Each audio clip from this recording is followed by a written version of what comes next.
प्रिय विद्यार्थियों नमस्ते। आप देख रहे हैं आपका अपना YouTube चैनल और मैं हूं डॉक्टर सत्य मुदिता स्नेही, असिस्टेंट प्रोफेसर संस्कृत। हमने कल पढ़ा कि स्वप्न वासवदत्तम भास का एक बहुत ही सुंदर नाटक है। इसमें कुल 6 अंक हैं। इस नाटक में आज हम देखेंगे इसके नायक और नायिका अर्थात उदयन और वासवदत्ता का चरित्र चित्रण। आशा है आपने कल के वीडियो से इसके 6 अंकों की कथा को सुनकर अपनी कॉपी में नोट कर लिया होगा। इस कथा को सुनने के पश्चात ही आपको आज जो इसकी चरित्र का चित्रण करना है, यानी कि जो उदयन और वासवदत्ता का चरित्र चित्रण करना है, उसको आप जान पाएंगे।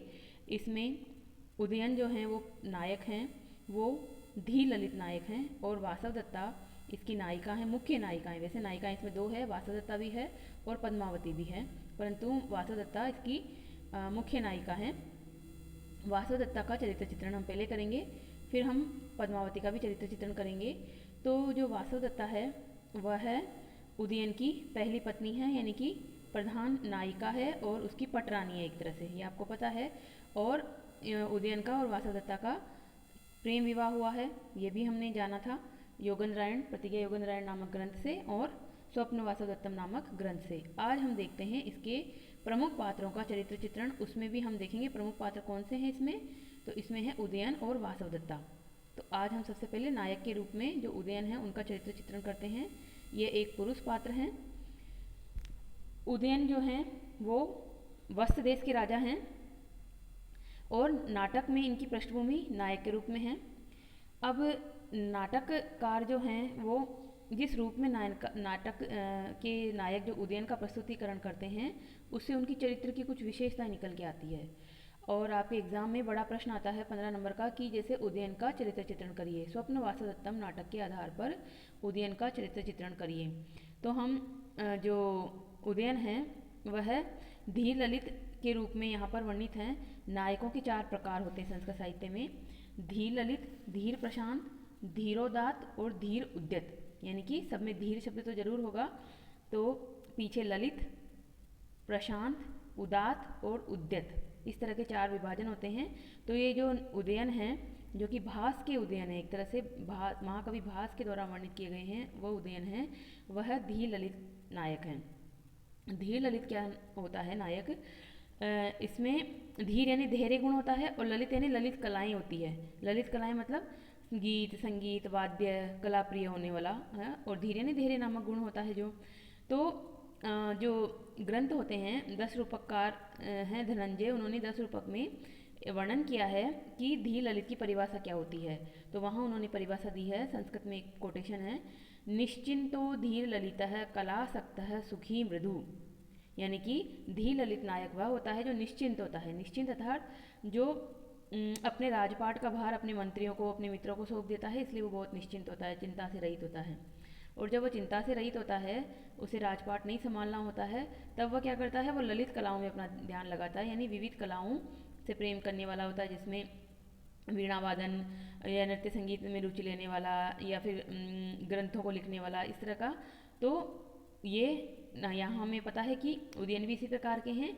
उदयन भी वीणा वादन में कुशल हैं, मृगया प्रेमी हैं और राजकाट का भार जो है वो अमात्य पर छोड़ देते हैं, यानी योगेंद्रायण पर छोड़ देते हैं, उनके सेनापति रुमणवान हैं उन पर छोड़ देते हैं।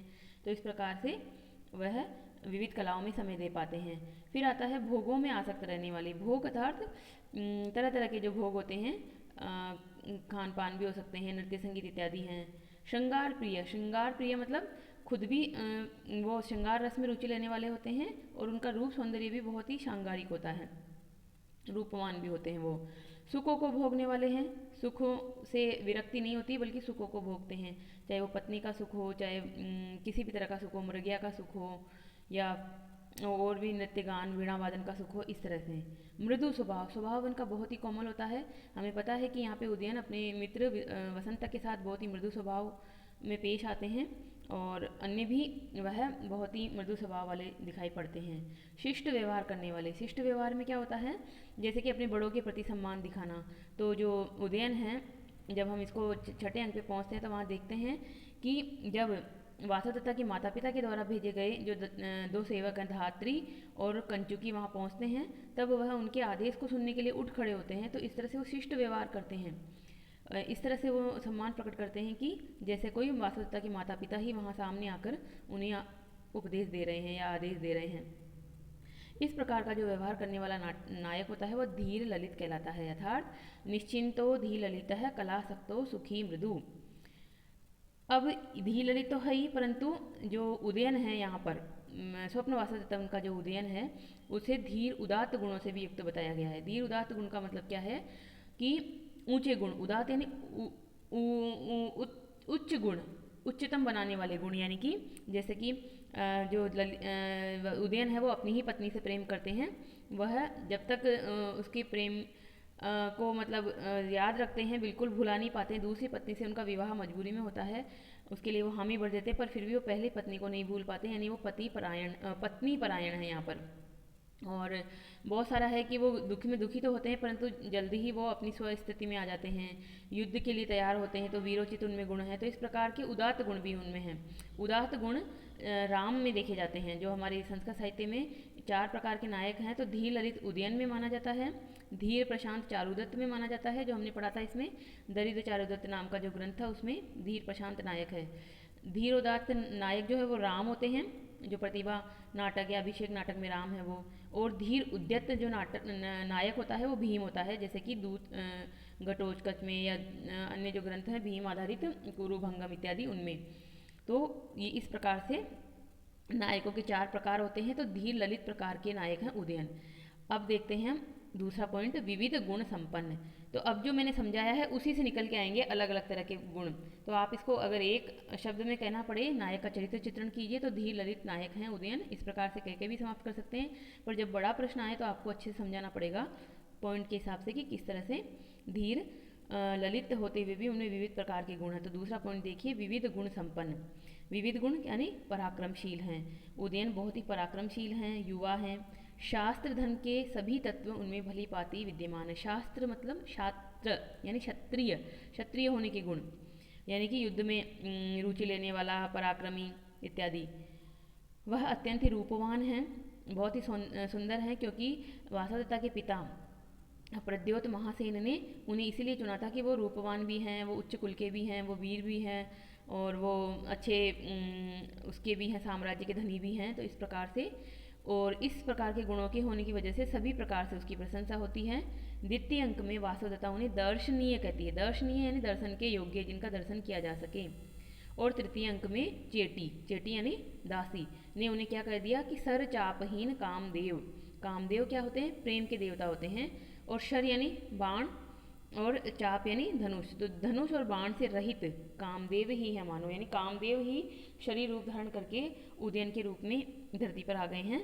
तो ये सुंदरता का एक तरह से उपमा है कि इतनी अच्छी उपमा दी है, उनकी दासी के मुख से कहलवाया गया है। जब हम ग्रंथ को आगे देखेंगे तो सब स्पष्ट आपको आ जाएगा वहाँ समझ में। वह समुद्र के समान गंभीर, धीर और सुशीलता की प्रतिमूर्ति हैं। बहुत ही धीर गंभीर हैं, क्योंकि अपने गम को वो अपने अंदर भी रखते हैं और बाद में जब जरूरत पड़ती है तो उस गम को भुलाकर युद्ध के लिए तैयार भी हो जाते हैं। उनका हृदय अत्यंत ही कोमल है और दृढ़ निश्चयी वह हैं। वह मृगया प्रेमी हैं एवं वीणा बजाने की कला में दक्ष हैं। मृगया मतलब शिकार के प्रेमी हैं। ये आपको पता ही है कि जब वो शिकार खेलने गए थे तभी पीछे से लावाणक ग्राम के जो गांव था उसमें आग लगी थी और वासवदत्ता के मरने की जो अफवाह फैला दी गई थी। और वीणा बजाने में वो दक्ष हैं। घोषवती नाम की वीणा जो वासवदत्ता को उन्होंने भेंट की थी, वो वीणा बजाना उन्होंने ही सिखाया था। वीणा बजाने के क्रम में ही वासवदत्ता और उदयन को आपस में प्रेम हुआ था। उनके वीणावादन की प्रसिद्धि सर्वत्र फैल चुकी है। उनका वीणावादन तो इतना कुशल था कि ये कहा जाता था कि वह अपने वीणावादन के द्वारा किसी भी जंगली जानवर को पालतू बना सकते हैं। और जब वो कृत्रिम हाथी के पीछे दौड़े थे तब भी वह उसे अपने वश में करने के लिए ही वहाँ पर जा रहे थे। तो उनका वीणावादन बहुत ज़्यादा प्रसिद्ध है। आदर्श पत्नी व्रत। अब देखिए, आदर्श पत्नी व्रत, महिलाओं के लिए तो कहा जाता है कि वो पतिव्रता नारी हो, परंतु पुरुष के लिए भी ये कहा जाए कि वो पत्नी व्रत हो, यानी कि एक ही पत्नी में आसक्त हो और जब तक वो पत्नी उसकी जीवन संगिनी है तब तक वो किसी अन्य स्त्री की तरफ देखता भी नहीं है। तो उदयन एक विश्वसनीय पति है। उसका अपनी पत्नी के प्रति बड़ा ही जो है अचल और निष्कपट प्रेम है। उसकी प्रियतमा वासवदत्ता के अग्नि में जल जाने का जो प्रवाद यानी अफवाह जब प्रसारित होती है, फैलती है, तो वह इस समाचार से इतना दुखी होता है कि स्वयं को भी उसी अग्नि में भस्मसात कर देना चाहता है। तब बहुत ही प्रयत्नों से उसके मंत्री और उसके जो सैनिक सेनापति रोमणवान इत्यादि उसे बचाते हैं, रोकते हैं, नहीं तो वो अपने प्राणों को त्यागने के लिए भी उसी अग्नि में जल के मर जाना चाहता है जिस अग्नि में वासवदत्ता जल गई है, मर गई है। मंत्रियों द्वारा रोक लिए जाने पर वह वासवदत्ता के आभूषणों को छाती से लगाकर मूर्छित हो जाता है। अब मंत्रियों ने उसे रोक तो लिया, पर जो वासवदत्ता के आभूषण, क्योंकि वासवदत्ता जल गई है, परंतु आभूषण वगैरह जो उसके अवशेष वहाँ से मिले, उन अवशेषों को वो अपनी छाती से लगाकर मूर्छित हो जाता है, यानी कि बेहोश हो जाता है। उसकी इस अनन्य प्रेम का वर्णन करते हुए ब्रह्मचारी को भी कहना पड़ा। ब्रह्मचारी जो लावाणक ग्राम से समाचार लेकर तपोवन में पहुंचा था, वह ब्रह्मचारी क्या कहता है? अंक 1 में श्लोक संख्या 13 में यह वर्णन है, नेवेदानीं तादृशाश्चक्रवाकः नेवाप्यन्यः स्त्री विशेषैर्वियुक्तः। अर्थात चकवा और चकवी एक पक्षियों का जोड़ा होता है, उसमें चकवा इस तरह का है, पुरुष के रूप में दिखाया गया है। पुरुष पक्षी, पक्षी जो पुरुष के रूप में है, कि वह रात्रि में अपनी प्रेमिका से यानी चकवी से अलग हो गया है और रात भर चकवा और चकवी एक दूसरे के वियोग में दुखी होते हैं, रोते रहते हैं, चिल्लाते रहते हैं, और अगले दिन जब सुबह होती है तभी उनका मिलन होता है। तो उसी प्रकार से यहाँ पर उदयन को कहा गया है कि उदयन जैसा चकवा, मतलब उदयन जैसा वो प्रेमी जोड़ा कोई नहीं है, उदयन और वासवदत्ता जैसा, जो एक दूसरे के वियोग में जी ही नहीं सकते हैं। तो यहाँ उदयन भी वासवदत्ता के वियोग में मर जाना चाहते हैं। और इसके समान स्त्री विशेष से वियुक्त हुए भी अन्य कोई उदाहरण हमें नहीं मिलेंगे। स्त्री विशेष से जैसे हमें पता है कि राम सीता से अलग हुए थे जब उन्होंने सीता को वनवास दे दिया था, या फिर रावण उनको उठा के ले गया था सीता को तब। और उदयन और ये जो दुष्यंत और शकुंतला के भी विषय में है कि शकुंतला भी दुष्यंत से अलग हो गई थी जब शाप के वशीभूत होकर दुष्यंत ने शकुंतला को पहचानने से मना कर दिया था। तो इस समय जो वियोग उन्होंने भोगा, राम ने और दुष्यंत ने, उससे बढ़कर भी वियोग ये भोग रहे हैं उदयन। तो इस प्रकार से स्त्री विशेष से यानी अपनी अपनी पत्नियों से वियुक्त होने पर जो दुख भोगा जाता है वो उदयन ने भी भोगा है, और उनके समान उपमा वाला कोई अन्य होगा ही नहीं। इस तरह से उनकी वियोग की बहुत ही, दुख की बहुत ही पराकाष्ठा बताई गई है। और वह दाक्षिण्य गुणों से भी युक्त हैं, अर्थात वह मन के खुले हैं, बहुत ही उदार खुले दिल के हैं। वासवदत्ता की स्मृति उन्हें सदैव ही बनी रहती है, और पद्मावती से विवाह हो जाने के बाद भी वह बताते हैं, जब विदूषक उनसे पूछता है कि आपको कौन प्रिय है, अभी की वासवदत्ता आपको ज़्यादा प्रिय है या पहले की पद्मावती, अभी की पद्मावती आपको प्रिय है या पहले की वासवदत्ता आपको ज़्यादा प्रिय थी? तो वो क्या आंसर देते हैं?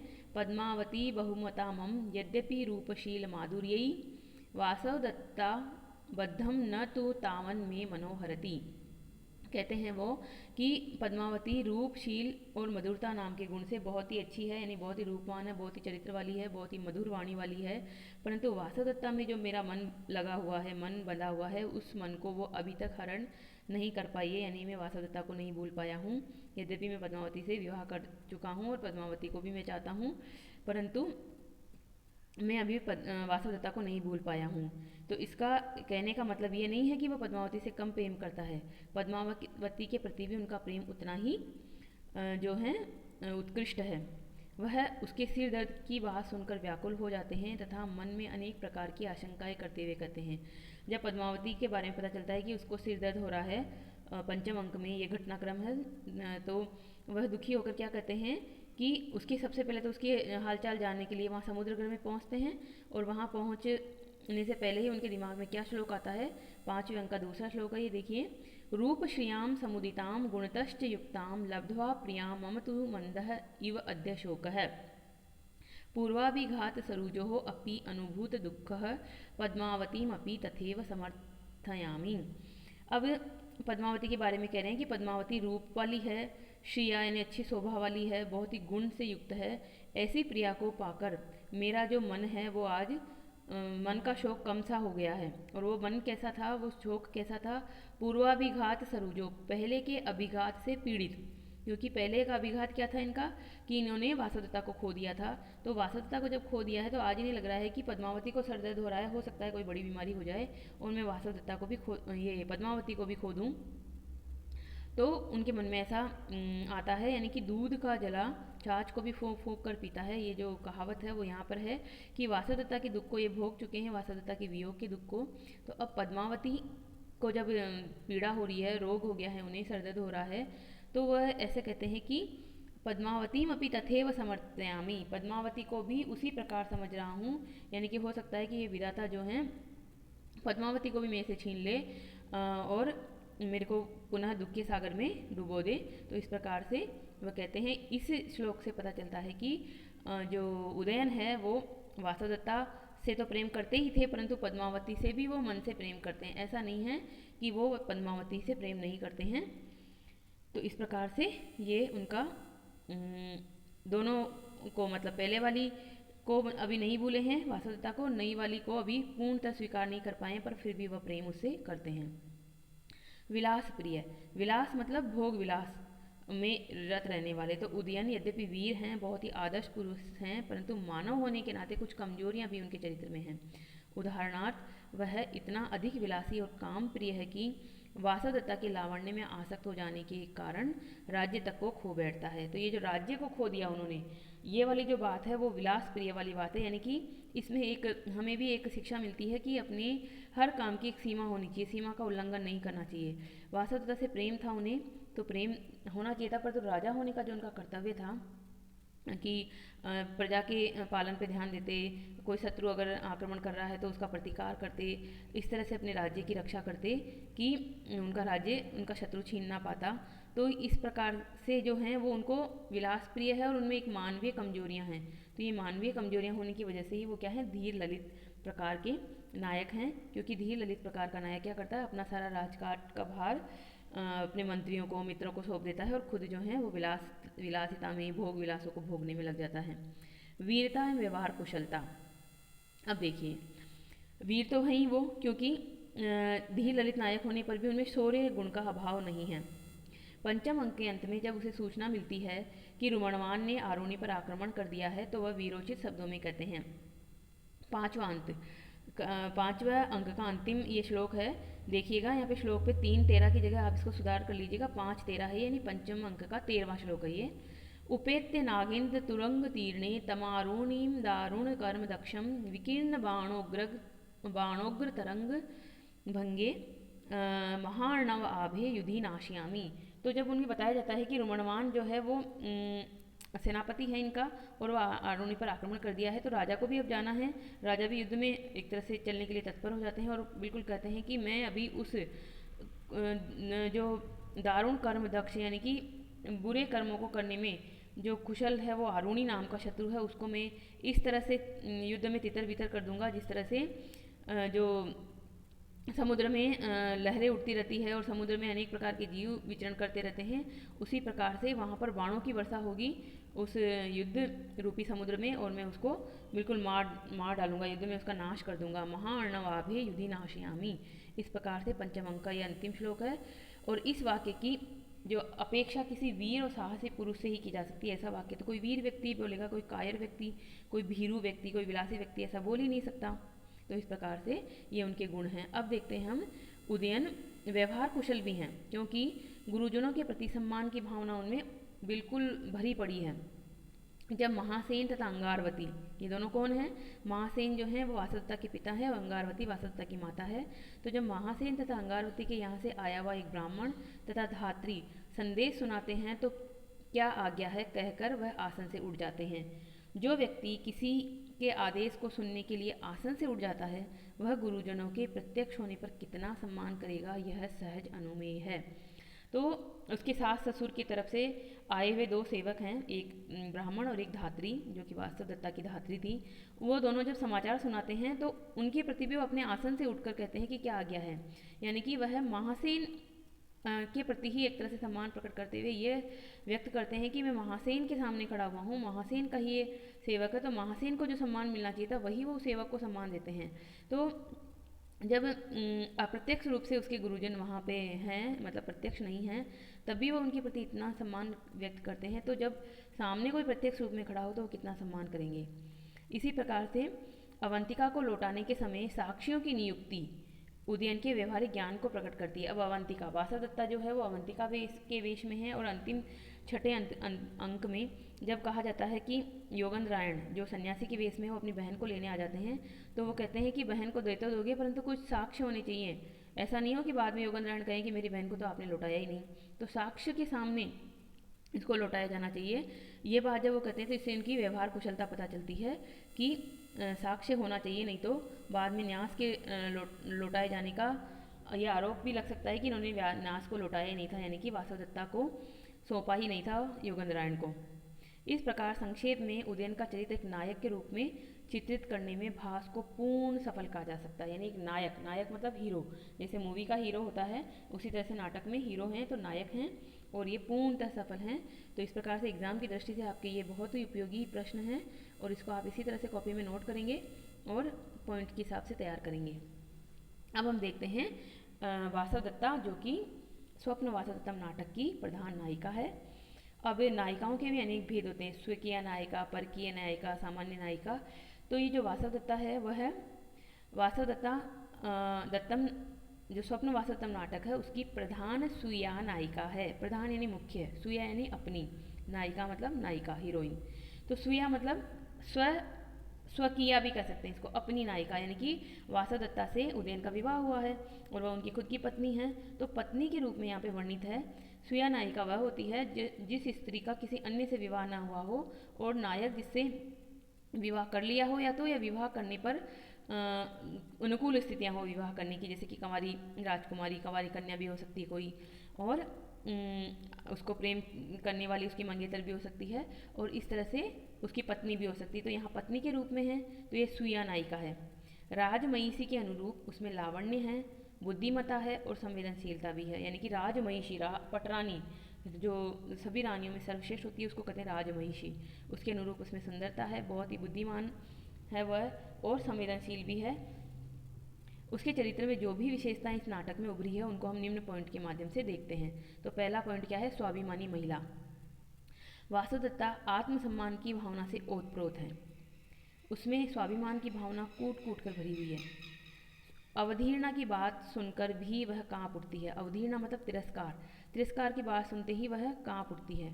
प्रथम अंक में उनका आत्मसम्मान एवं स्वाभिमान अनेक स्थलों पर हमें उद्दाम भावना के साथ दिखाई देता है। सन्यासी वेशधारी योगेंद्रायण के साथ तपोवन में प्रवेश करती हुई वह जब दो कर्मचारियों के द्वारा उत्सरत उत्सरत आर्यः इस प्रकार का संदेश सुनती है तो वह अचानक ही मतलब उसके कह उठती है, उसके स्वाभिमान को ठेस लगती है। उत्सरता आर्य का क्या मतलब है? हटो हटो हटो, आर्या यानी कि देवी हटो, यहाँ से हटो। तो रास्ते में जैसे किसी को हम जा रहे हैं और किसी को हटाते हैं, हटो हटो रास्ता छोड़ो, रास्ता छोड़ो, बहुत उलाहना पूर्वक हम कहते हैं, तो सामने वाले व्यक्ति को थोड़ा ठेस लग जाती है मन को कि मुझे इस तरह से हटा रहे हैं। तो यहाँ ये तो राजकुमारी थी पहले, तो फिर ये महारानी पटरानी बनी। तो इसको इस तरह से कोई दो साधारण कर्मचारी इसको हटा रहे हैं जो कि पद्मावती के सेवक हैं, तो इसे मन को ठेस लगती है और वो कह पड़ती है, तुरंत योगेंद्रायण से पूछती है, अहम अपनी नाम उत्सारितव्या भवामी, क्या मैं भी नाम लेके इस तरह से हटाई जाऊँगी कि हटो हटो हटो, हटो महिला हटो, हटो लड़की हटो, इस तरह से कोई भी इस तरह से कहा जाए तो किसी के भी मन को ठेस पहुंच सकती है। तो कह रही है कि मैं भी, क्योंकि इन्हें तो अभी भी यही फील है ना कि मैं तो राज पटरानी हूँ, मैं तो राजमहिषी हूँ। तब वह उस उत्साहजन्य अपमान को नहीं सहन कर पाती है और उसकी तुलना में वो क्या कहती है, उनके मुख से निकल पड़ता है, आर्य तथा परिक्षेम परिखेदम नोत्पादयति यथा अयम परिभव। अब देखिए वो काफ़ी दूर से पैदल चल के योगेंद्रायण के साथ पहुंची है उस आश्रम तक जहाँ पर पद्मावती है तपोवन में। तो पैदल चल के पहुँचने से बहुत थकान भी है, तो कह रही है कि थकान का दुख मुझे इतना नहीं है जितना ये अपमान का दुख यहाँ पर हो रहा है कि मेरा इस तरह से दो कर्मचारी अपमान कर रहे हैं और मुझे नाम लेके यहाँ से हटा रहे हैं कि हटो हटो हटो, बहुत दुत्कारते हुए कहते हैं। तो इस प्रकार ये स्वाभिमान, स्व प्लस अभिमान, अपने अभिमान की, अपने सम्मान की रक्षा करने में अपने स्वाभिमान को ठेस लगती है। तो ये कह पड़ती है, स्वाभिमान को ठेस इसको बिल्कुल भी बर्दाश्त नहीं होती है। गुणग्राहिणी, गुणग्राहिणी का क्या मतलब है कि अन्य के गुणों को ग्रहण करने वाली। तो खुद तो गुणवती है ही, परंतु दूसरों के गुणों को भी वह ग्रहण करती है। जब वह पद्मावती के रूप की प्रशंसा करते हुए क्या कहती है, खुले मन से कहती है, अभिजन अनुरूपम खलु अस्य रूपम। अस्य रूपम, इसका रूप तो अभिजन के अनुरूप है, यानी कि उच्च कुल के अनुरूप है, यानी कि ये भी राजकुमारी ही है, राजकुमारी जरूर ही अच्छे खानदान की है। पद्मावती के बारे में वह कहती है। तो दूसरों के गुणों को मानना और उनकी मुख से प्रशंसा कर देना ये बहुत बड़ी बात होती है, क्योंकि बहुत से लोग क्या होते हैं, अपने ही गुणों पर मोहित रहते हैं और दूसरों के गुणों को सम्मान नहीं देते हैं। पति परायण, पति परायण का तो ये पॉइंट तो आपको बताने की कोई आवश्यकता नहीं है, क्योंकि पति के प्रति परायण है, वो पति के दुख में दुखी और सुख में सुखी होने के लिए इतना बड़ा त्याग करती है कि वो पति से वियोग भी सह लेगी और पति का अन्य से विवाह भी होता हुआ देख रही है वो। तो वासुदत्ता पति परायण निस्वार्थ पत्नी है, जो अपने पति के लिए सर्वस्व त्याग, सर्वस्व का बलिदान कर देती है, सब कुछ बलिदान कर देती है, दुख भोगती है, दासी की तरह रहती है, पति का दूसरे से विवाह होता है, बहुत सारी अवहेलना से झेलनी पड़ती है, एक साधारण महिला की तरह काम करना पड़ता है। तो इस तरह से बहुत बड़ा उसने बलिदान किया है ताकि उसके पति को उसका साम्राज्य वापस मिल सके। वह अत्यंत ही बुद्धिमती एवं कर्तव्य परायणा भी है। कर्तव्य के उसे भान है कर्तव्य की, मेरी वजह से जो उदयन है वो अपना राजपाट खो रहे हैं, तो वह खुद ही इसका माध्यम बनती है कि राजा पुनः अपना राजपाट पा सकें। वह योगेंद्रायण की योजना बिना किसी तर्क वितर्क के स्वीकार कर लेती हैं। योजना की सफलीभूत अवधि पर्यंत उसे अनेक प्रकार के कष्ट उठाने पड़ते हैं, परंतु उसमें भी वह अनुपम आनंद का अनुभव करती है, क्योंकि उसमें उसके पति का हित निहित है, पति का भला उसी में है, उसके लिए पति का सुख ही सब कुछ है। पति के सुख के लिए वह बहुत प्रकार के कष्ट उतारती है और वह योगेंद्रायण की योजना पर बिल्कुल अंधविश्वास करते हुए भरोसा कर लेती है कि तो इस प्रकार से वह विश्वास करती है लोगों पे, मानती है लोगों के गुणों को। ये भी इसमें आता है। नारी सुलभ ईर्षा। अब देखिए, नारी सुलभ ईर्षा, नारी है तो नारी सुलभ ईर्षा होना स्वाभाविक है। तो क्या है इसमें कि अदृष्ट के परिहास से नाटक में वह अपनी भावी सपत्नी की संरक्षता में रख दी गई है। अदृष्ट का परिहास, देखो ये योगेंद्रायण की बहुत अच्छी योजना थी कि उन्होंने वासुदत्ता को पद्मावती के यहीं पर छोड़ा, क्योंकि अगर वो कहीं अन्य जगह उसको रखते साल 6 महीने, तो क्या होता, ये वासुदत्ता के चरित्र पे भी लाछन लग सकता था कि साल भर ये कहाँ रही है, इसके चरित्र की रक्षा हुई है कि नहीं हुई है, ये किसी पर पुरुष का वरण तो नहीं कर चुकी है, इस तरह का प्रश्न आ सकता था। तो अदृष्ट के परिहास से, यानी जो देखा नहीं गया उसकी वजह से कुछ निंदा ना हो जाए, उसके परिहास से जो योगेंद्रायण है वह वासुदत्ता को पद्मावती के ही संरक्षण में छोड़ देता है, और पद्मावती ही उसकी सौत बनेगी, दोबारा मतलब शादी होगी तो भावी सपत्नी के संरक्षण में वो छोड़ दी गई है, रख दी गई है। यद्यपि वह उदार मन वाली है, बहुत ही उदार मन वाली वासुदत्ता, खुले दिल वाली है, परंतु उसके अंतस में छिपे नारी सुलभ ईर्ष्या के भाव कभी कभी उसे कोसने से लगते हैं। अब बहुत स्वाभाविक ही है कि पति के लिए वह इतना त्याग कर रही है, परंतु फिर भी जब उसके पति की दूसरी शादी होने लगती है पद्मावती से, तब वह क्या कहती है, वही सोचकर दुखी होते हैं, कहती है कि अब तो मेरे पति भी पराये से हो गए हैं, यानी वह दूसरी स्त्री के पति हो गए हैं। आर्यपुत्रो अपि परकीय समृद्ध है, आर्यपुत्र भी पराये हो गए हैं, यानी कि पहले इसने अपने माता पिता को छोड़ा था जब उदयन के साथ ही आई थी, बिना विवाह करे ही एक तरह से आ गई थी उज्जैनी से, तब अपने माता पिता को इन्होंने छोड़ दिया था और सब कुछ उदयन को ही मान लिया था। अब उदयन भी अन्य स्त्री से विवाह कर रहे हैं, तो इसे लग रहा है कि अब तो मेरा कोई नहीं है, आर्यपुत्र भी पराये हो गए हैं। इस प्रकार कहते हुए बहुत ही दुखी होती है। वह पद्मावती की वैवाहिक माला में सपत्नी मर्दन नाम की जड़ी नहीं गूंथती। अब देखिए यहाँ पर पहले हमने कल घटनाक्रम में पढ़ा कि वरमाला भी तैयार करनी है वासुदत्ता को, और जब वरमाला तैयार करती हैं तो वह अविधवाकरण नाम की ओषधि तो गूंथ देती है ताकि उदयन की मृत्यु ना हो और पद्मावती कभी भी विधवा ना हो, परंतु वह सपत्नी नाम की जड़ी बूटी वहाँ नहीं गूंथती है। क्यों नहीं गूंथती है?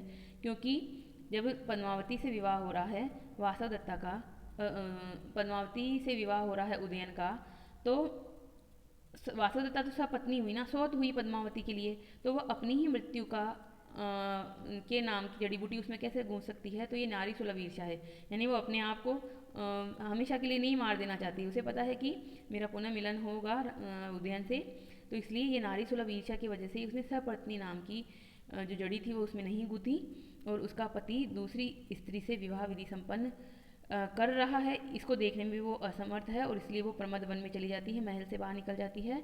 अतः पद्मावती के विवाह संस्कार के समय वह वहाँ नहीं रहती है और अपने आप को एक तरह से अदृष्ट कर लेती है, छुपा लेती है, प्रमद वन में जाके छिपा लेती है वह। इतने पर भी वह प्रतीक्षण सचेष्ट रहती है कि कहीं योगेंद्रायण की योजना निष्फल ना हो जाए। बहुत ही कोमल हृदय है वह, यद्यपि नारी होने के कारण ईर्ष्या भाव तो उसमें है, परंतु उसका हृदय बहुत ही कोमल है। वह पद्मावती के प्रति बड़ा स्नेह रखती है, स्नेहपूर्ण व्यवहार करती है। पद्मावती की अस्वस्थता को सुनकर वह अत्यधिक दुख का अनुभव करती है, क्योंकि उसका पति, जो कि उसके वियोग के कारण शोकातुर है, वह अपने इस एकमात्र मनोविनोद के साधन के अभाव में अधिक दुखी होगा। अब देखिए, पद्मावती को सिरोवेदना हुई तो वासुदेवता को भी समाचार मिला कि पद्मावती को सिर दर्द हो रहा है, तो वह भागी भागी उसके लिए जाती है। चंदन इत्यादि ठंडे जो सामग्री होती है उसका लेप लेने जाती है और उसके पास आके बैठती है। उसकी सेवा शुश्रूषा करने के लिए सोचती है कि मैं इसके लेप लगाऊंगी और इसको कहानी वगैरह सुना के इसका मनोरंजन करूंगी और इसकी जो सर दर्द और बुखार जैसी जो स्थिति है उसको दूर कर दूंगी। और उसी क्रम में वह सोचती है कि जो उदयन है, उदयन पहले मेरे वियोग में दुखी थे और अब पद्मावती से उनका विवाह हो रहा है, तो वो अब पद्मावती उनके एक तरह से दुख में दुखी और सुख में सुखी होने वाली एकमात्र उनकी सहयोगिनी होगी, यानी मनोविनोद का साधन होगी, यानी कि मन को प्रसन्न करने वाला साधन होगी। और विधाता इसको भी अगर इस तरह से बीमार कर देगा और कुछ इनको दूर कर देगा उदयन से, तो फिर कैसे उदयन जी पाएंगे। तो वह बहुत ही दुखी होते हुए इसी प्रकार से कहती है कि उदयन के एकमात्र मनोविनोद के साधन ये जो पद्मावती है, अगर उसका भी किसी तरह से कुछ नुकसान हो जाता है बीमारी की वजह से, तो वह उसको सहन नहीं कर पाती है और उसको तुरंत ही स्वस्थ करने के लिए उसके पास पहुंच जाती है। पंचम अंक में स्वप्न दृश्य में हमने देखा था कि समुद्र ग्रह में पद्मावती के होने की सूचना मिलती है, पर पद्मावती वहाँ नहीं है। वहाँ तो राजा उदयन थे जो कि पलंग पे सोए हुए थे। इस प्रकार से पंचम अंक इसका बहुत ही अच्छा अंक है। और वासवदत्ता जो है वो यहाँ जो नायिका है वो सुइया नायिका के रूप में है, स्वकीया नायिका के रूप में है और विधाता की एक बहुत ही सुंदर सृष्टि है। वह नारी सुलभ समस्त गुणों और दोषों से युक्त है, परंतु फिर भी वह एक आदर्श नारी है। क्योंकि नारी है तो नारी में ये स्वाभाविक है कि वह सपत्नी के रूप में दूसरी स्त्री को नहीं देख सकती, वह उसे ईर्ष्या करेगी, परंतु फिर भी वह पतिव्रता महिला है और अपने पति की उन्नति के लिए, खुशी के लिए वह हर प्रकार के दुख को सहन करने में तत्पर है और योगंतरण की योजना में बिल्कुल ना नुकर नहीं करती है और तुरंत ही उसमें हाँ करते हुए दुख भोगने के लिए तैयार हो जाती है। इस प्रकार से वह एक आदर्श नारी है। स्वप्न वासवदत्तम में भास ने जो वासवदत्ता का चरित्र चित्रण किया है वह बहुत ही दुर्लभ है। आज भी हम ऐसा देखते हैं कि इस तरह का चरित्र हमें नहीं मिलता है और संस्कृत साहित्य में इस प्रकार का चरित्र मिलना बहुत ही मुश्किल है कि एक महिला अपने पति का, जो कि उसका प्रियतम भी रहा है, केवल पति ही नहीं था प्रियतम भी था उसका, उसकी शादी किसी अन्य से होता हुआ देखे, मात्र इसलिए कि उसके पति का साम्राज्य किसी और के हाथों जा रहा है, साम्राज्य का नाश हो रहा है, तो उसको पुनः दिलाने के लिए, यानी कि यहाँ पर जो वासवदत्ता है वह चरित्र की दृष्टि से उदयन से भी अधिक श्रेष्ठ साबित हुई हैं, क्योंकि वह सब कुछ जानते हुए भी अपने आप को कंट्रोल किए हुए, अपने भावों को कंट्रोल किए हुए हैं। उदयन को तो पता ही नहीं था कि वासवदत्ता जीवित है, वो तो जो कर रहे थे वो स्वाभाविक था, परंतु यहाँ पर वासवदत्ता सब कुछ जानते हुए भी अपने आप को बहुत ही नियंत्रण में रख पाती है। तो यह एक आदर्श नारी की ही विशेषता है। तो इस प्रकार से आज हमने उदयन और वासवदत्ता का चरित्र चित्रण पढ़ा। कल हम अन्य पात्रों का चरित्र चित्रण पढ़ेंगे। आप इस चैनल पर पहली बार आए हैं तो इसको सब्सक्राइब कर लीजिए और बेल आइकन को दबाकर ऑल शब्द पे क्लिक करके आप इसके सारे नोटिफिकेशन प्राप्त कर सकते हैं। वीडियो अच्छा लगे तो लाइक कर दीजिए और ज्ञान राशि को अन्य तक पहुंचाइए, इसलिए इसे शेयर और फॉरवर्ड भी कर दीजिए। किसी भी तरह का आपका सुझाव है तो कमेंट बॉक्स में अवश्य दीजिए। आप हमारे प्रयासों से संतुष्ट हैं तो हमें धन्यवाद ज्ञापित भी कर सकते हैं और किसी भी तरह की आपकी प्रतिक्रिया का हम स्वागत करते हैं। कल फिर मिलेंगे, तब तक आप पढ़ते रहिए और अपनी कॉपी और नोटबुक साथ लेकर बैठिए और जो भी महत्वपूर्ण बिंदु हैं उनको अपनी नोटबुक में नोट कीजिए। जो भी आपको होमवर्क दिया जाता है उसको भी करिए और कल फिर मिलेंगे। धन्यवाद।